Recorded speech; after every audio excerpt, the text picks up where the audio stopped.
नमस्कार दोस्तों, आज हम आपको भारतीय इतिहास की उस महान गाथा से परिचित करवाने जा रहे हैं जो बलिदान, वीरता और धर्म के प्रति अटूट निष्ठा का प्रतीक है।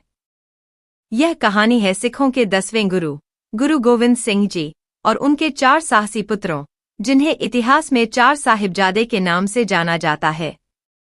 गुरु गोविंद सिंह जी केवल एक धार्मिक गुरु ही नहीं, बल्कि न्याय, मानवता और स्वतंत्रता के प्रतीक थे। उनका जीवन अत्याचार और अधर्म के खिलाफ लड़ने की प्रेरणा देता है। लेकिन उनका यह संघर्ष आसान नहीं था। उन्होंने अपने पूरे परिवार तक को धर्म की रक्षा के लिए न्योछावर कर दिया। मुगलों का अत्याचार और संघर्ष की शुरुआत 17वीं शताब्दी में भारत पर मुगल शासकों का शासन था। औरंगजेब, जो उस समय का बादशाह था, ने अपने शासन को मजबूत करने के लिए जबरन इस्लाम धर्म अपनाने की नीति अपनाई। हिंदुओं, सिखों और अन्य धर्मों को उनकी धार्मिक स्वतंत्रता से वंचित किया गया। जबरन धर्म परिवर्तन, मंदिरों और गुरुद्वारों का विध्वंस और निर्दोष लोगों की हत्या आम हो गई थी।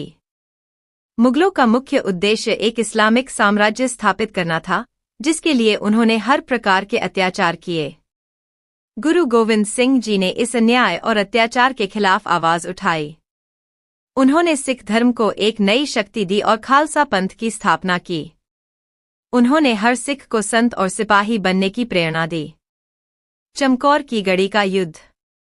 गुरु गोविंद सिंह जी और उनके परिवार को मुगलों ने चारों ओर से घेर लिया। यह संघर्ष कल्मिनेटेड हुआ चमकौर की गढ़ी में, जहां गुरु गोविंद सिंह जी ने अपने साथियों और अपने बेटों के साथ मुगलों का बहादुरी से सामना किया। गुरु जी के 2 बड़े बेटे, साहिबजादा अजीत सिंह 18 वर्ष और साहिबजादा जुझार सिंह 14 वर्ष, ने मुगलों की विशाल सेना के खिलाफ लड़ाई लड़ी। साहिबजादा अजीत सिंह अपने छोटे से समूह के साथ मुगलों की पहली पंक्ति में घुस गए और कई दुश्मनों को परास्त किया। साहिबजादा जुझार सिंह अपनी कम उम्र के बावजूद अपने भाई के नक्शेकदम पर चले। उन्होंने वीरता से लड़ाई लड़ी और वीर गति को प्राप्त हुए। यह युद्ध धर्म और सत्य की रक्षा के लिए एक मिसाल बन गया। सरहिंद का अमानवीय अत्याचार। जब गुरु गोविंद सिंह जी के छोटे बेटों साहिबजादा जोरावर सिंह 9 वर्ष और साहिबजादा फतेह सिंह 6 वर्ष को पकड़ लिया गया, तो उन्हें सरहिंद के नवाब वजीर खान के सामने पेश किया गया। नवाब ने उन्हें इस्लाम धर्म अपनाने का आदेश दिया।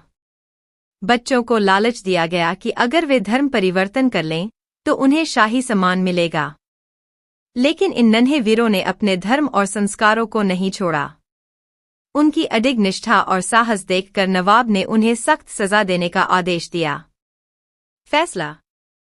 दोनों साहिबजादों को जिंदा दीवार में चुनवाने का हुक्म दिया गया। नवाब के सैनिकों ने धीरे धीरे ईंट और गारा लगाकर दीवार बनानी शुरू की। साहिबजादे शांत थे, उनकी आंखों में डर नहीं था, बल्कि विश्वास और गर्व था। जब दीवार पूरी हो गई और दोनों वीरों का दम घुटने लगा, तब भी उन्होंने धर्म नहीं छोड़ा। यह न केवल सिख धर्म, बल्कि मानवता के इतिहास का सबसे बड़ा बलिदान था। गुरु गोविंद सिंह जी का संदेश। अपने बेटों के बलिदान के बाद भी गुरु गोविंद सिंह जी ने साहस नहीं खोया। उन्होंने इस घटना को मानवता के लिए एक सीख के रूप में देखा। उन्होंने कहा, चिड़ियों से मैं बाज लड़ाऊं, तबे गोविंद सिंह नाम कहाऊं।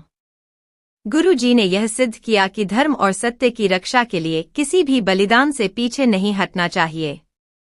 बलिदान की शिक्षा। गुरु गोविंद सिंह जी और उनके साहिबजादों का बलिदान हमें सिखाता है, सत्य, धर्म और मानवता के लिए खड़ा होना चाहिए। कठिनाई चाहे कितनी भी बड़ी हो, अपनी आस्था को कभी कमजोर नहीं होने देना चाहिए। यह बलिदान हर पीढ़ी को प्रेरणा देता है कि धर्म और सच्चाई के रास्ते पर चलने के लिए किसी भी कीमत पर अडिग रहना चाहिए।